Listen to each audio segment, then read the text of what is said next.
Wait. Before we start, just want to make sure we're clear here. While this podcast talks about sobriety, mental health, and addiction, it is not meant to replace professional medical advice. Welcome to Sisters in Sobriety. I'm Kathleen. And I'm Sonia. And we're ex-sisters-in-law, brought together in marriage and bonded through our sobriety journey. Join us as we talk sobriety, addiction, and everything in between. You're in for quite a ride. And our Substack is buzzing with amazing content, from creative mocktail recipes to insightful courses and reflective exercises. There is something for everyone. Don't miss out. It's a great way to add some extra joy and depth to your journey. Check it out. Hi, we're Kathleen and Sonia, and you're listening to Sisters in Sobriety. Thanks for being here. I'm Sonia, and I'm with my sister in sobriety, actually my sister-in-law, Kathleen. Kathleen, how are you doing today? I'm good. I'm still in your kitchen. We're still together. I went for a very lovely walk this morning, and I'm doing really well. How are you? I'm really good. I love having you guys here because, as everyone knows, I live alone. And so it is nice.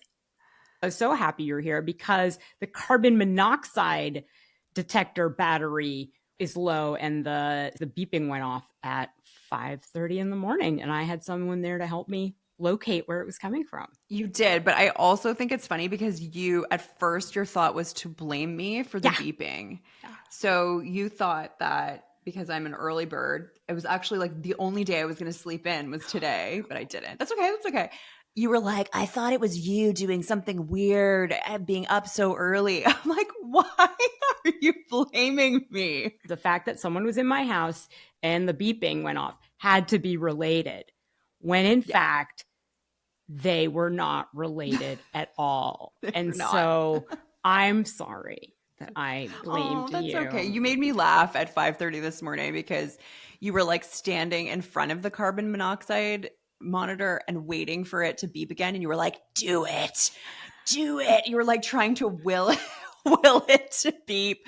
So that's okay. I woke up the day laughing. So that's good. Okay. All right. I'm happy that was okay. So joining us today is Jonathan Hunt Glassman, the founder of OAR. And OAR is providing people with the support and medical assistance they need to redefine their relationship with drinking through the use of naltrexone, which is a medication that can significantly reduce the craving for alcohol. And this service can be crucial for some and can help them reimagine the path to recovery. And our conversation today will provide some understanding on how naltrexone works, but also delve into some personal stories of transformation. So whether you're looking to change your own relationship with alcohol, or a loved one is seeking support for someone in need, or simply interested in the very innovative approaches to recovery, this episode is definitely for you. So grab a cup of tea and listen to our chat with Jonathan.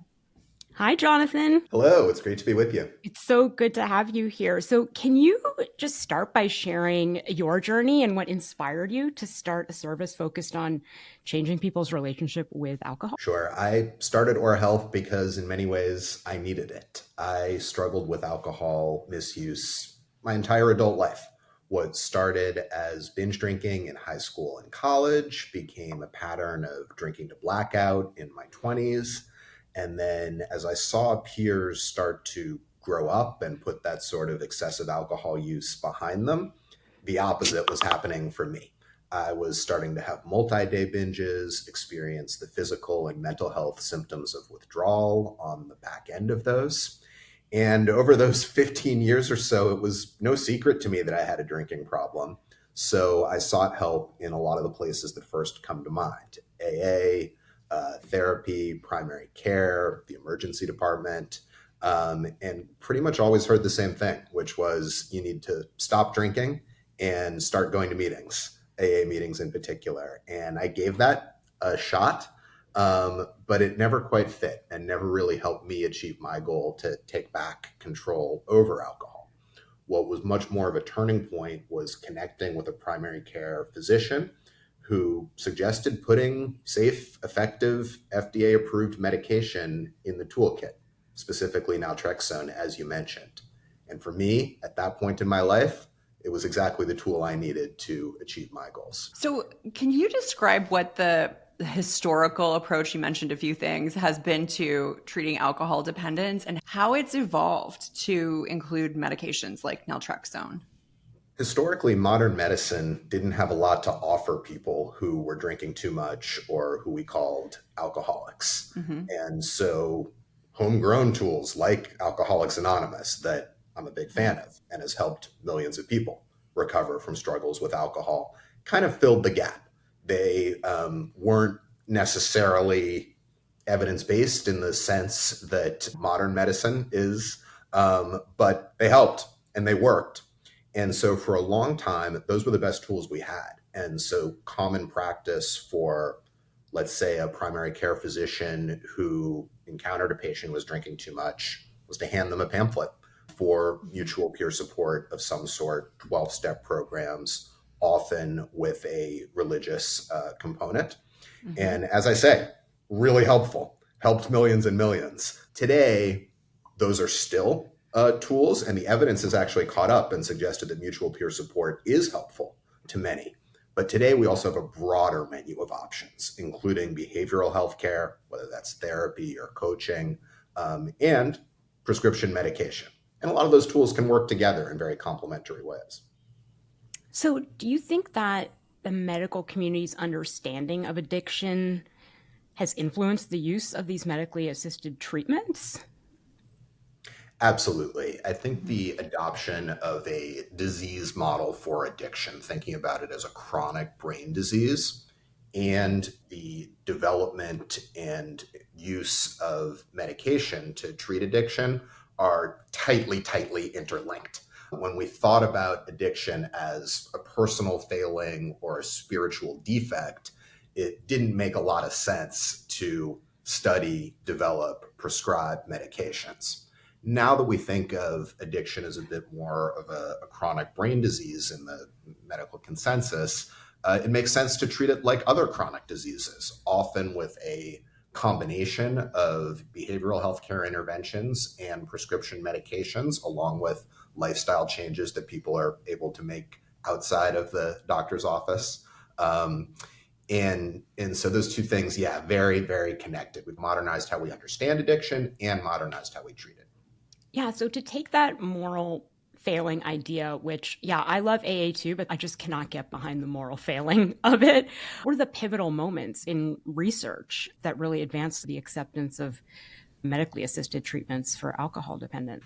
We could probably use all of our time together tracing the history of the study of pharmacotherapy for alcohol use disorder. But the landmark study that I think is most important is something called the Combine study, which took place in the mid-2000s.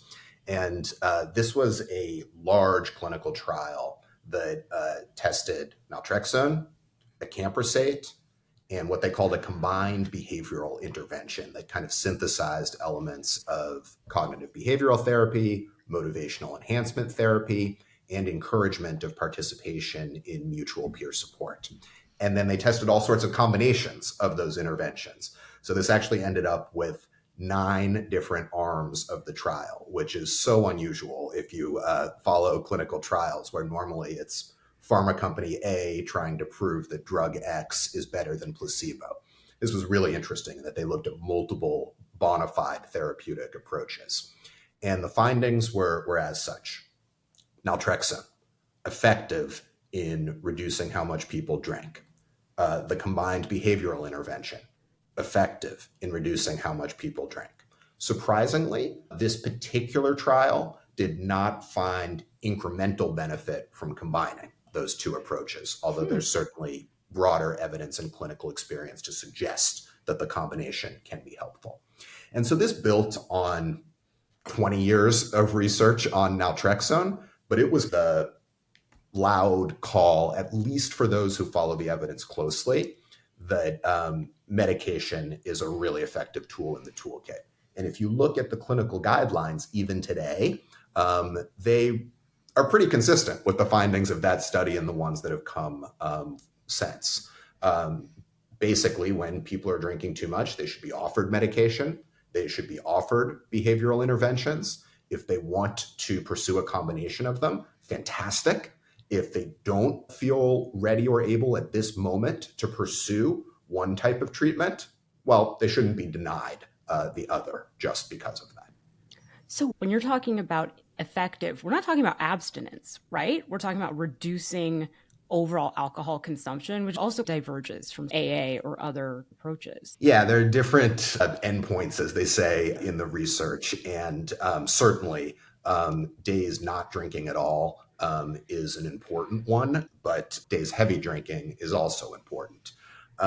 What our advisors have told us is that the harms associated with alcohol are fairly linear in relation to the quantity consumed. So for any of us, the safest amount of alcohol consumption is almost certainly zero. But if that doesn't feel realistic, and somebody can move from very heavy drinking, 40, 50 drinks a week, to something closer to the recommended limits for moderate drinking, that is almost certain to yield significant benefits in terms of health and well-being. And for that reason, at OAR, we've taken the approach of supporting both moderation and sobriety as fantastic goals. The way I look at it is if we insist on abstinence as the only legitimate goal, that's going to serve as a deterrent to some people seeking treatment or sticking with treatment. And that ends up being self-defeating. Yeah, I totally agree with that. So, okay, for people who are unfamiliar, can you just quickly explain what naltrexone is and how it works for treating alcohol dependence? Sure. So naltrexone is a safe, effective, FDA-approved medication with an indication for treating alcohol dependence, as you said. In other words, helping people drink less or quit.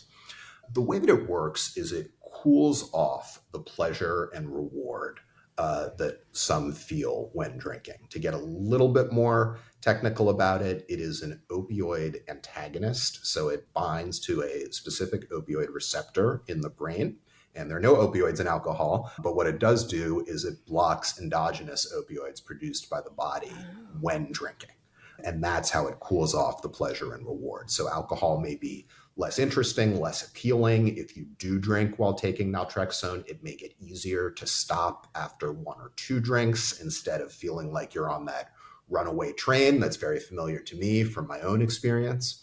And then over time, as the association between alcohol and reward gets diminished, cravings and time spent thinking about alcohol can diminish as well.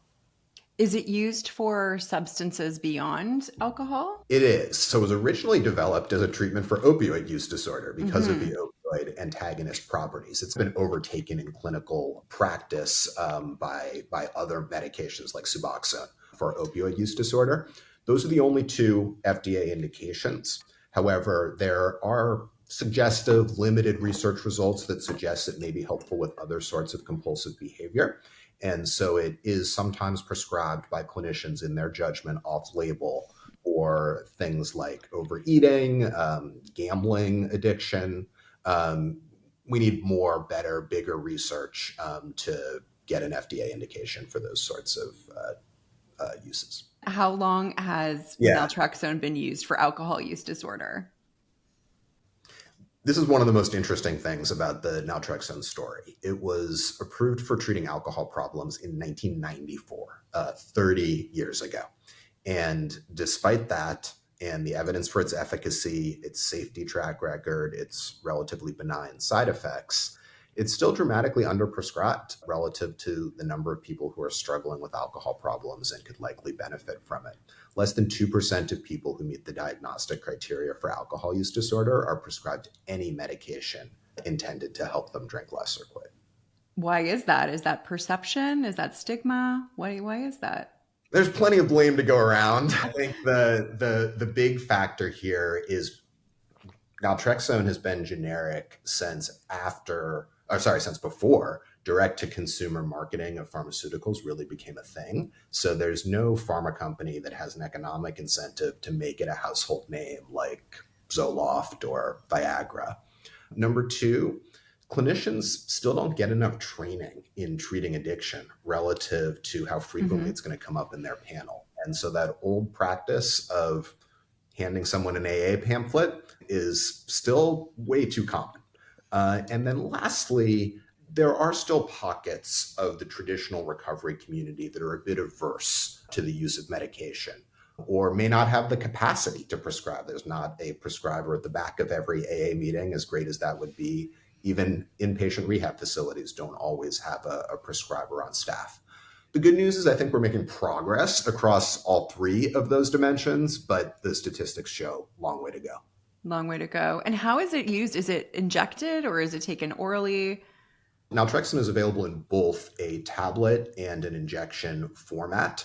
At OAR Health, we only prescribe the tablet form. It's a little bit more amenable to telemedicine, but there's also an intramuscular injection. The good part about that is you only need to get the injection once every 30 days. The trickier part is it's not approved for self-injection, so you need to go to a doctor's office or in some states, a pharmacy. And so then the tablet form, is that taken under medical supervision or how does that work? It can be if someone's in an inpatient facility, but for most folks, no. It's something you can get started on in the comfort of your home, and certainly checking in with your prescriber on a regular basis about how things are going, side effects, response, dosage changes, administration schedule is a good practice, but this is something people can do at home. Certainly helpful to build a medication routine, and incorporating a partner or a family member into that, if you want to enlist them in your project to drink less or quit, is a great idea. But we also have members who've really done this quite independently, which takes some stick-to-itiveness, but it is the right path for some. Okay. Do you love a mocktail? So do we. Check out our Substack at sistersInsobriety.substack.com for mocktail reviews and recipes. And don't forget to report back. I know the last time we spoke, Jonathan, as much as I know about alcohol and recovery, I really didn't understand the Sinclair Method. And so I think there's probably a lot of people out there that also don't. And for everyone, it's about binge drinking. But yeah, so my problem was my problem was a daily binge drinking, not a one-off binge drinking. So what is the Sinclair Method, and do you prescribe for that at OAR? The Sinclair Method is a way of taking naltrexone in a targeted rather than a daily fashion. Most of the large clinical trials that drove the FDA's approval of naltrexone for alcohol problems, a daily use protocol. So that is the default, the standard in the United States in terms of how to take naltrexone. But there are many who have found success with the Sinclair Method. The basics of it are take naltrexone at least 1 hour before drinking. And then the in parentheses after that is don't take it at all on days that you're not drinking. And those who followed the Sinclair Method have reported several benefits that they've seen. One, taking it an hour or so before starting drinking means it's going to be at peak levels in your body when you're drinking. And then two, what many people following the Sinclair Method find is that over months, they reach something that they call extinction, meaning extinction of their desire to drink, which is an incredibly powerful result. And there are, although the weight of evidence behind daily use is quite strong, there is emerging evidence to support targeted use of various forms, including the Sinclair Method. There was a study recently out of UCSF that worked with gay men with binge drinking problems that basically instructed something very similar to the Sinclair Method. Take naltrexone when you know you're going to be drinking or are worried that you're going to have a binge, and showed quite effective results. And so my view, based on the evidence available, is that daily use and targeted use, including the Sinclair Method, are both legitimate uses of naltrexone with more in common than they have that separates them. Same basic idea, take this medication, try to drink less. And so at OAR, we do support members who are pursuing both the daily use and the Sinclair Method pathway. Okay, that actually brings my next question, which is, so what is a typical initial treatment plan at OAR? So It all starts kind of at orhealth.com. Folks can learn more about alcohol use disorder and medication-assisted treatment, including naltrexone. If they feel it might be a good fit for them, they can begin a consultation with a clinician licensed in their state right from the website. There are some questions about their drinking, their general medical history, other medications they may be on, and then that's all reviewed by a clinician. There may be some follow-up questions, some discussion. A typical treatment plan typically includes two things. One is recommendations of psychosocial support that fit the members' preferences. Most of those are not provided directly by OAR. They're accessible in the members' community or in some cases online. The second component is a prescription, if medically appropriate. And we find that most people who've taken the step of coming to OAR and setting up this consultation do end up being good fits for the medication in the clinician's judgment. And then at the member's choice, they can either get that prescription filled at their local pharmacy, or what a lot of folks opt for is the convenience and privacy of getting it sent directly to them. So you just mentioned the psychosocial support. So what is the ongoing support at OAR after the initial treatment plan, or what is the typical time frame? So folks are, able and encouraged to come back and check in with their clinician as frequently as they need or want. We see that most commonly in the first few weeks as people are getting adjusted to the medication, and then on a more intermittent basis over the first few months as they're gauging results, perhaps making a dosage or administration schedule change if needed. And then in most cases, a little bit more intermittent, but kind of staying in touch over time.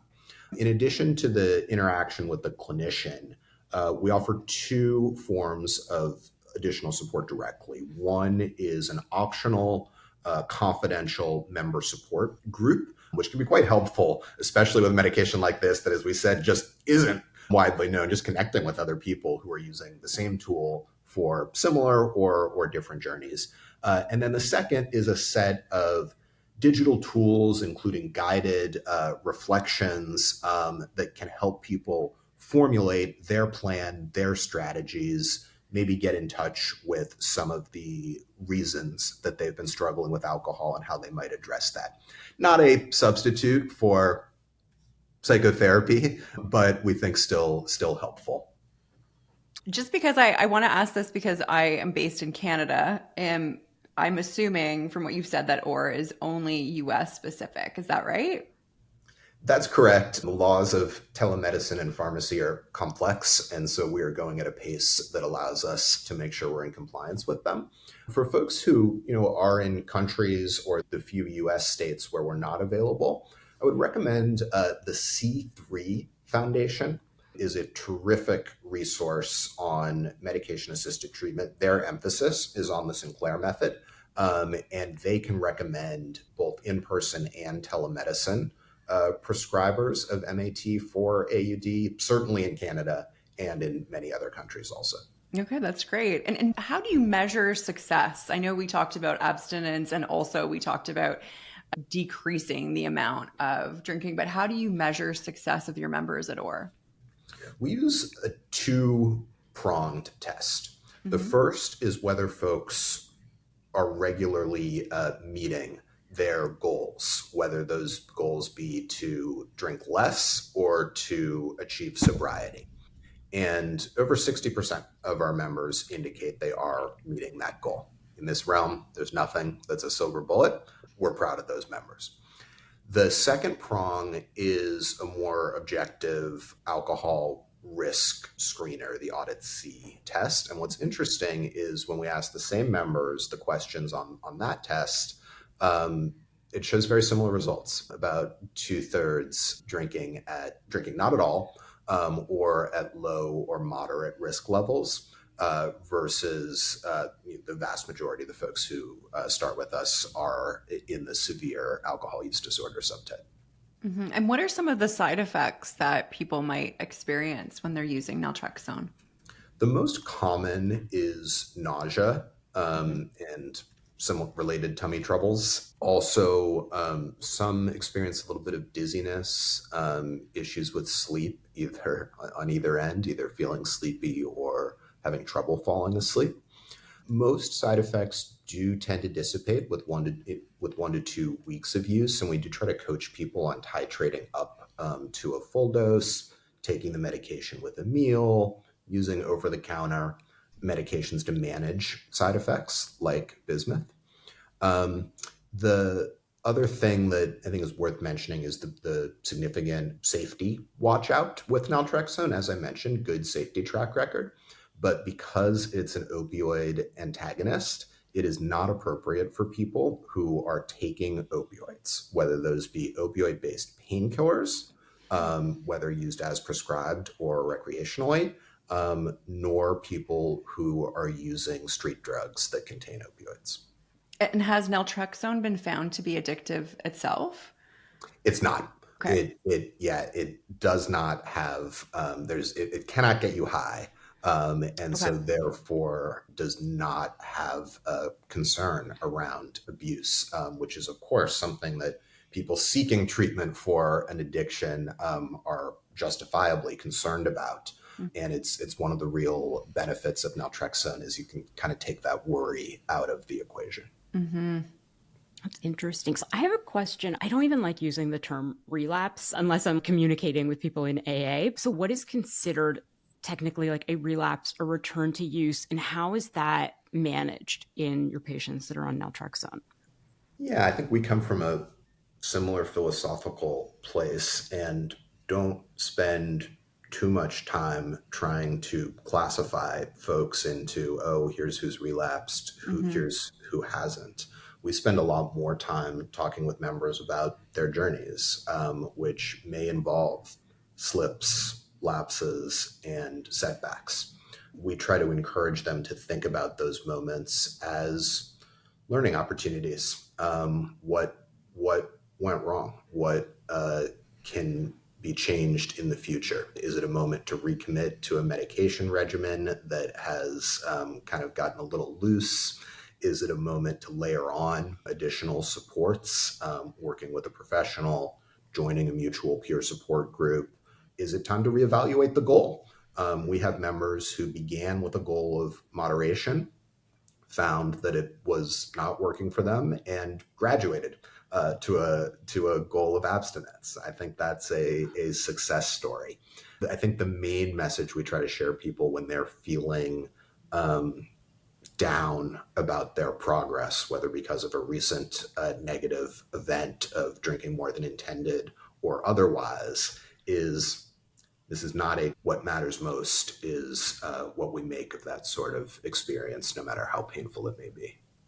Yeah, we feel the exact same way at Everbloom, where we want you to come in if you feel like you've failed. It's not a failure if we learn something from it. And so there's a barrier to people seeking treatment with group support. And I know people before their first meetings are so nervous. They're nervous they're going to have to label themselves an alcoholic, or they're nervous they're not going to fit in. So what challenges does medically assisted treatment face in terms of public perception? I think certainly some of the same challenges, I think the biggest problem we all face is that less than 10% of people with alcohol use disorder get treatment of any sort. So there are certain common challenges. Is this going to work? Am I weak for seeking treatment? What will people think of me for saying I need help? And then based on the modality, there are some specific concerns and barriers. When it comes to medication, there's certainly some stigma and some, I think, a kind of old-fashioned notion that taking medication is taking the easy way out or cheating. I think using the tools that are available is neither of those things. And then there are access problems. Mm-hmm. As we talked about, not every clinician in primary care or the emergency department practices in line with the guidelines of the professional bodies that know the most about this or the recommendations of the NIH. And so we have stories at OAR of members who screwed up the courage to talk with their primary care physician or another healthcare professional they came into contact with and were told some variety of, oh, your problem's not that serious, don't worry about it, you're an addict, we can't help you here, medication for addiction, I don't believe in it. Pretty shocking things. So there's a whole host of obstacles that individuals sometimes need to navigate to get access to this safe, effective, recommended tool. And that's a big part of the problem we're trying to solve is private, convenient access to clinicians who are confident, comfortable, and trained in helping someone figure out whether MAT is a good fit for them. So I wanted to ask how you're addressing that stigma. So it sounds like you're going through it like a multi-pronged approach. Can you just speak a little bit more about that, about how like generally you're trying to address the stigma? Yeah, I think we have a lot of work to do on that front. I think the most powerful thing to reduce a lot of stigmas in our society is for people to hear from individuals that they care about, or that they can see themselves in some form. And so I've tried to be as open as I can be about how medication has been helpful to me, transformative in my life. And, not all of our members want to be public about their experience, nor is there any expectation that they need to be. But there are many like me who've seen such positive results in their own life, are equally shocked at how limited awareness and access to these tools are. And so for them, we've started an ambassador program that helps them share their story, helps them share recent research with others in their social networks or more broadly in their communities. I think the more stories we can get out there of the different pathways that people have taken to recovery, however they define recovery, the better. Sure, the evidence, the research is an important foundation, but I think the evidence also shows that what, as human beings, we tend to react to the most are stories. And so I think that's the most important thing to get out there. So what advice would you give someone who's considering changing their relationship with alcohol, but is hesitant to seek help? What would you say to them? Yeah, I'd say first, recovery is possible. I'm one example of that. We have millions more. The second is that the options are more diverse than you may know. And so it pays to do a little bit of research. You don't have to become an encyclopedia of every option under the sun. But if the options you've heard about don't feel like they're a great fit for you, it pays to do some research. We've talked a lot about medication-assisted treatment. There are also professional behavioral health care options like therapy. There's also group support and more options than just AA. And of course, the things you can do in your own life and the resources you can rally around you, and trust your instincts. You're the foremost expert on you, so it's likely those that kind of feel like they might be a good fit, that maybe resonate with the way you've solved other difficult problems in the past, are a good place to start. And then that initial commitment is not a lifelong commitment. You can always reassess, do more of what's working, do less of what's less helpful, and ramp up and down the intensity of the supports and treatments that you're seeking. This is a problem that tends to ebb and increase in intensity, and it makes perfect sense that the treatment options that you're going to put in your toolkit do the same. So you have a lot of power to make the choices that fit you. I think every individual has the right to assemble that toolkit that best fits them. Can we talk about that toolkit a little bit, about how naltrexone can be used in combination with other approaches? I'm really interested to know how medically assisted treatment is combined with counseling or psychotherapy, and what are the benefits? I know you mentioned that, was it called the Combine research, and how the combination didn't really show benefits, but other research has. So in your experience leading OAR, how is that? How is that working? What is the approach to combining it with psychotherapy, for example? Yeah. They're a great combination. I think that's what we see across behavioral health challenges broadly, whether we put them in the addiction and compulsion bucket or the mental health bucket. Not sure how separable those actually are. But in general, I think that's what we see is that having the medication go to work biologically at the same time that we're working with a professional to understand the patterns, thoughts, feelings, behaviors that may be an aspect of the problem, devising strategies to improve them and strengthen the relationships around us is a fantastic combination. And even if you look at that Combine study and say, oh, not great evidence that the combination was better. We don't live in a world of clinical trials. We live in the real world. Yeah. And it's a bit hard to predict up front which modality is going to do the most work for the patient. So in the clinical trial realm, really important to understand what are the effects isolating the medication, what are the effects isolating the behavioral intervention. In the real world, we just want to help someone achieve their goals. And so if they're open to combining modalities, A, it's the most shots on goal, and B, I think the broader experience of patients, of clinicians, is that these two things can have synergistic effects. And would you say the same is for like other holistic therapies like yoga, mindfulness, art therapy? Can that enhance the impact of naltrexone, for example? Yeah, absolutely. I'll give you my personal experience there, which is I tried yoga and other sorts of mindfulness practices for years and years and years, and I didn't get anything out of them. And it was really only once I started taking naltrexone and drinking less that I really did find that to be a calming, yoga in particular, to be a calming, centering experience that made me feel better physically and mentally. I think the broader point is, there's real evidence that things like movement and activities that connect us to others, like dance, for example, can be quite therapeutic.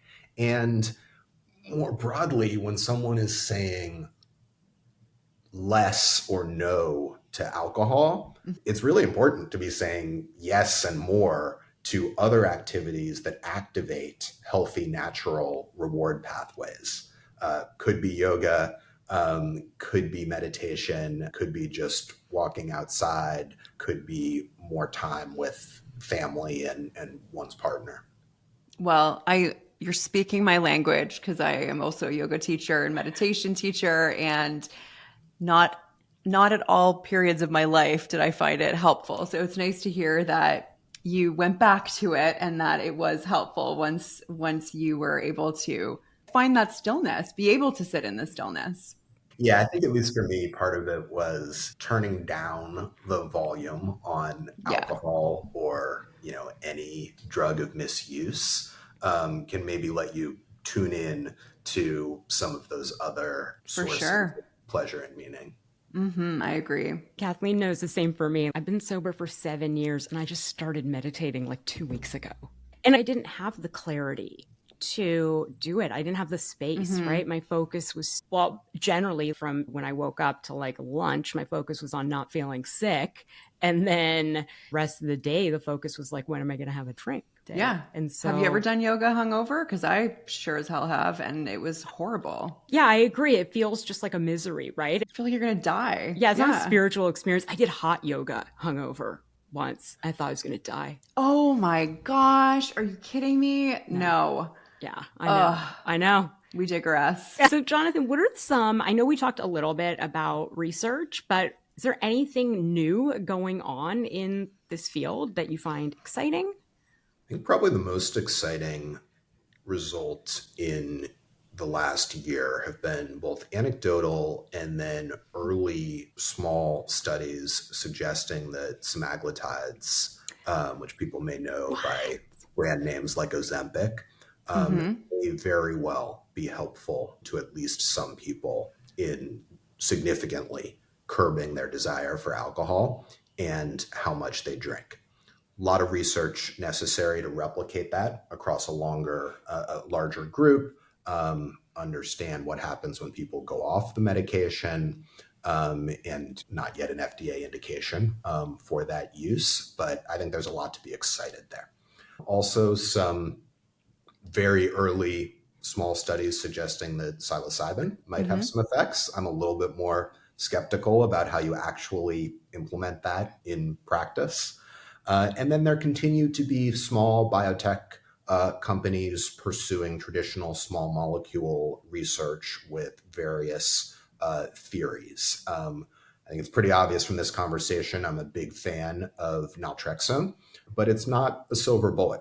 And so we would be a lot better off with more tools, even in the medication section of the toolkit, so that we can offer everyone who wants to drink less or quit kind of the right fit for them in terms of the medication that's going to help them achieve their goals. And so are there any gaps, you think, still in understanding of the full potential of medically assisted treatment? Definitely. There's a spectrum of response to the medications that we have, naltrexone, acamprosate, disulfiram. And we don't understand well enough why that is, why there are people who tell you naltrexone was a miracle drug for me, and why there are people who will tell you, I didn't notice any benefit at all. And so there's much work to be done to understand, is that purely a biochemical reaction? Does it have to do with the presence or absence of common co-occurring mental health struggles like anxiety and depression? Or are there other environmental factors that are going on? And my hope is that if we can understand the diversity of response in the medications, that will provide clues for further drug investigation and development, so that we can get a little bit more precise about what medication best fits each patient. Sometimes I hear about this era of precision medication that we're allegedly entering, and when it comes to MAT for AUD, that's not where we are yet. Mm-hmm. You spoke earlier, Jonathan, about stories, about people's stories that help break down those barriers and reduce the stigma. Besides your own, are there any stories that you feel comfortable just sharing that have really moved you with the use of naltrexone? Yeah, I would love to. One that really sticks with me is from a young man named Kevin, and I really appreciate him allowing us to share his story. And the way he describes it is that alcohol had become a constant companion in his life, there to celebrate the highs and to numb the lows. And as a lot of us do in these moments of struggle, he turned to the internet to see if there was a way to break free from what felt like chains, in his words, and stumbled across the idea of medication-assisted treatment with naltrexone. It struck him like a ray of hope in his otherwise dark world. And he was pleasantly surprised how simple and discreet it was to get started, consult with a compassionate medical professional who understood the pain that alcohol had inflicted on not only him, but also his loved ones. And then once he started out on naltrexone, he was a bit unsure what to expect. First, he noticed some subtle changes. He started to feel a little more in control, like the urge to drink was less overpowering. And then a few months in, a turning point at a social gathering that he knew in the past would have been a high-risk event. But a few hours in, he looked around, found that he was engaging in conversation and enjoying the company of others without a drink in his hands. And that's really what he looks back at as the turning point towards a profound transformation. No longer needing alcohol as a crutch or a confidant. And while there were challenges along the way, moments when the old cravings resurfaced, he felt like he was able to not only have the support of taking the medication daily, but also interact with counselors, with fellow members of the recovery community through the OAR member community, learn coping mechanisms. And so a year or so later, he looks back on this journey with naltrexone as well as the other tools that he was able to rally and marvels at the person he's become after this awe-inspiring transformation and life-changing treatment. I've had the chance to talk with Kevin, and I would concur that it's kind of inspirational to see how secure, happy, hopeful he feels in his life without this reliance on alcohol.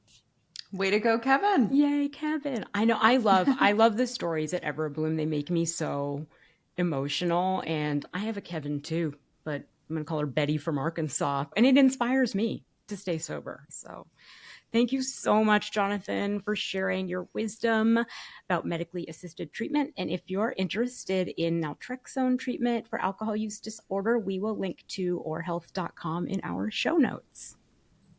Thanks so much for having me. It was great to connect with both of you. So Sonia, there's lots of information today in today's episode. What resonated with you the most? I think what resonated with me the most was that Jonathan and OAR are really seeing this gray area drinker a lot, which is what I'm seeing a lot more in Everbloom. And so that AA abstinence model is changing slowly. And I think that is going to help with the overall stigma. And just like he said, some people will try to moderate and then realize it's not working, and then we'll end up going towards total abstinence, but it's a choice. It's not the only way. What resonated with you? Well, to be honest, I really knew nothing about naltrexone before I knew that he was going to be a guest on our podcast. So I learned a lot about it. And I think, my initial thought was that when I first started learning about it, I thought, well, you need more tools than this one thing in your toolbox. But what resonated with me was how he discussed that it's one tool in the toolbox, not the whole thing. So I think that resonated with me the most. Thank you for listening to Sisters in Sobriety, and we'll see you next week, where our guest will be Dr. Brooke Scheller, whose book, How to Eat to Change How You Drink, is all about how we can use nutrition as a tool in sobriety. This was Sisters in Sobriety. Thank you for listening and being with us today. If you want to learn more about sobriety and meet your community, find us at sistersinsobriety.substack.com. Are you a sister in sobriety? Then reach out on social media. We'd love to hear from you. If you're feeling generous, leave us 5 stars and a review and follow us wherever you listen. You'll never miss an episode. Until next time.